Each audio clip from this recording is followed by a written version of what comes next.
Армысыздар, құрметті достар. Менің атым Серікбаев Сырым, және бүгін біз ежелгі грек философиясының стоицизм деген ілімі мен оның көрнекті өкілі Зенон турасында әңгімемізді бастайық деп отырмыз. Зенон стоицизм мектебінің негізін қалады. Ол Кипрде шамамен біздің дәуірімізге дейін 336 жылы дүниеге келді. Тегі бойынша Зенон финикиялық саналды. Ол Афинада біздің дәуірімізге дейін 264 жылы дүниеден өтті. Әкесі саудамен айналысты. Зенонның өзі де белгілі бір уақыт әкесімен бірге жұмыс істеген сияқты. Афинаға 20 жасында келді.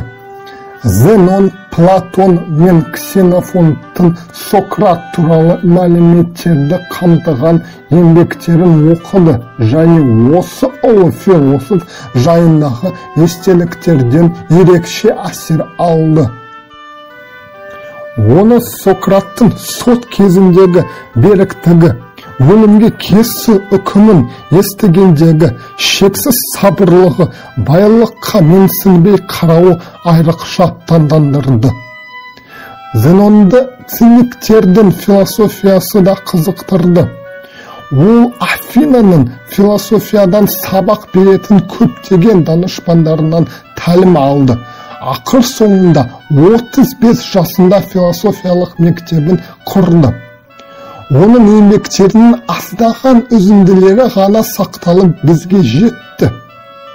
Стоицизм сөзі гректің стоа сөзінен шыққан. Ол бастырма дегенді білдіреді. Стоицизмнің біршама ұзақ және алуан түрлі тарихы бар.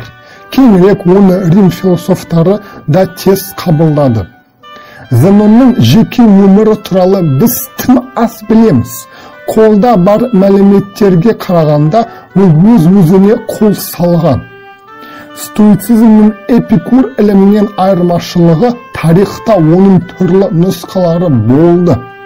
Стоицизмнің аясында одан әр түрлі философиялық бағыттар мен ағымдар бөлініп шықты. Стоиктер ілімінің бастапқы формасы барынша өзгеріп отырды. Осы өзгерістерді шектейін қатаң шеңберлер де аса байқалмады. Зенон метафизикалық абстракциялармен айналасқан жоқ. Ол материалист болды.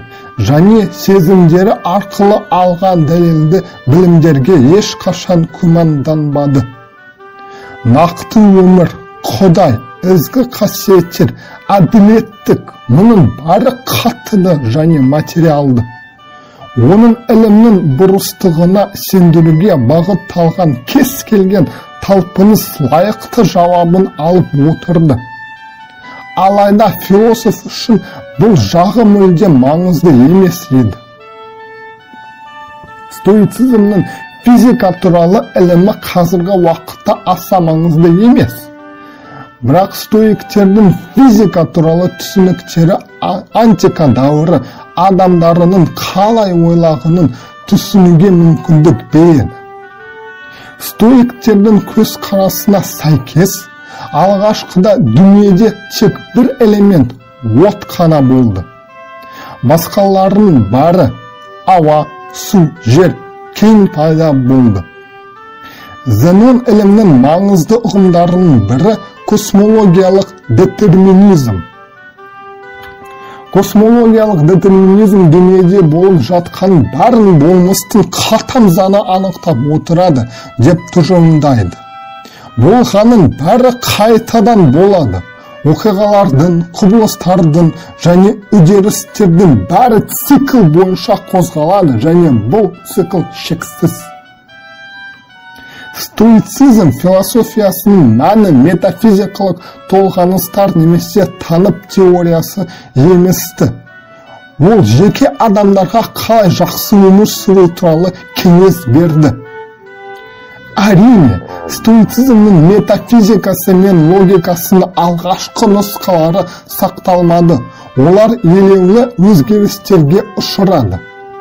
Бірақ стоицизм этикасы оның ұзаққа созылған тарихы барысында өте тұрақты болды.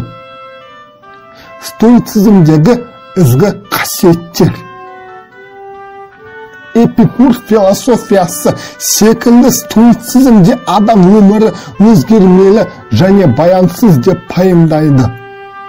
Ежелгі гректер үшін үйреншікті ежелгі дүние келмеске кетіп, билік басқалардың қолына өтті. Барлық адамның өзіндік ерекшелігі бар кішілігін қауымдастыққа біріктірген қала мемлекеттердің өмір сүру мерзімі аяқталды. Қала мемлекеттер тәуелсіздігінен айырылды. Уақыттың әртүрлі кездерінде олар зор империялардың құрамына кірді.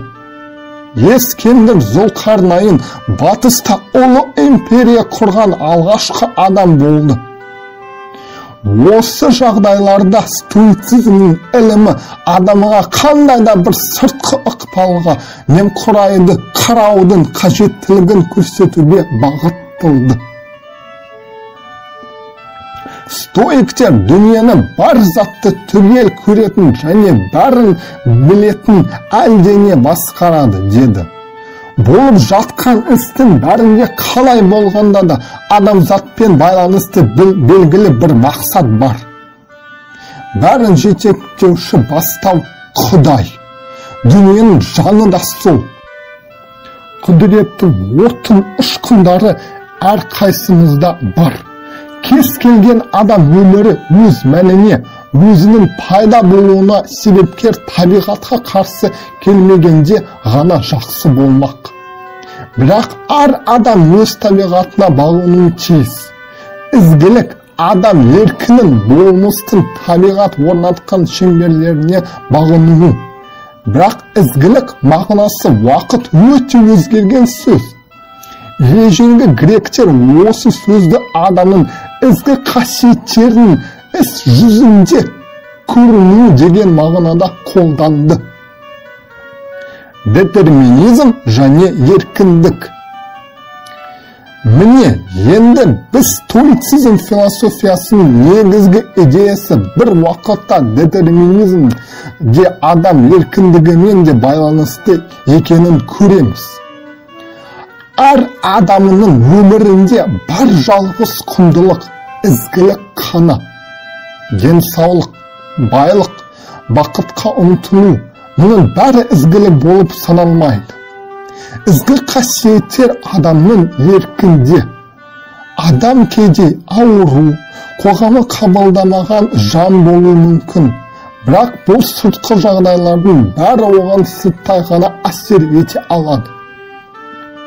Адам өзін жалған тілектерден аулақ ұстап, оларға немқұрайды, қарай алса ғана толық еркіндікке ие болып қалады. Ешбір сыртқы күш адамнан оның ізгі қасиеттерін тартып ала алмайды. Осылайша стоицизм бізге ықпал ететін сыртқы факторларға немқұрайды қарауға үйретеді. Жақсылық пен жамандық адамның өзіне байланысты. Егер кімде-кім айналада болып жатқан оқиғаларға қалай немқұрайды қарау қажеттігін түсіне алса, сол оқиғалар оған билік жүргізіп ықпал ете алмайды. Адамның еркі ғана жамас немесе жақсы бола алады. Стоицизм ізгілік немесе зұлымдық үшін жауапкершілік толығымен тұлғаның өзіне жүктелген деп тұжырымдайды. Онда өмір сүріп отырған адамның жаман немесе жақсы болғаны үшін қоғамды кінәлауға болмайды. Стоицизмнің немқұрайдылығы. Стоицизмді салқынданды философия деуге болады. Оның этикасы, немқұрайдылық этикасы, барлық адами құмарлықтан айыпталады. Стоицизм бойынша адамның міндеті қоғамды ізгілікке, батылдыққа, батырлыққа үндеу үшін, әділеттіліктің қолдай үшін қоғамдық өмірге араласу. Адам ізгі қасиеттерге ие болу үшін осы міндеттерін дұрыс атқаруы тиіс. Бірақ мұқтаж адамдарға көмек көрсету, жалпына бірдей бақытқа жету немесе шығармашылықты, белсенді және мығым қоғам қалыптастыру идеялары бұл көрініспен еш қиыспайды. Десек те, стоицизм философиясын ұстанған адамдардың көбі қайырымды, жомарт және адамгершілігі жоғары адамдар болып қана қойған жоқ. Бүкіл ғұмырларын қоғамға қызмет етуге арнады. Мұндай тұлғалардың арасынан белгілі Рим жазушысы Сенеканы және Рим императоры Марк Аврелийдің ерекше бөліп көрсету қажет.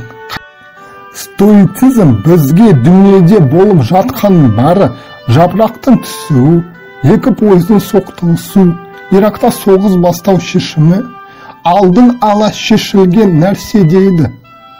Біз ештеңеге өзгере алмаймыз. Яғни белгілі бір іс-әрекеттерден сырт қалу, мінезді өзгерту мүмкін емес. Осы мәселе қазіргі заманғы психология үшінде өзекті және бұл қылмыстық құқықта да жиі туындайды. Стоицизм жұбату философиясы. Апостол Павел түрмеде отырғанда, қандай да халде болсам да өмірден қанағат табуды үйрендім деп жариялаған болатын. Ол мұны нағыз ержүрек стоик сияқты айтты. Осымен хабарымыз аяқталды. Келесі кездескенше сау саламат болыңыздар.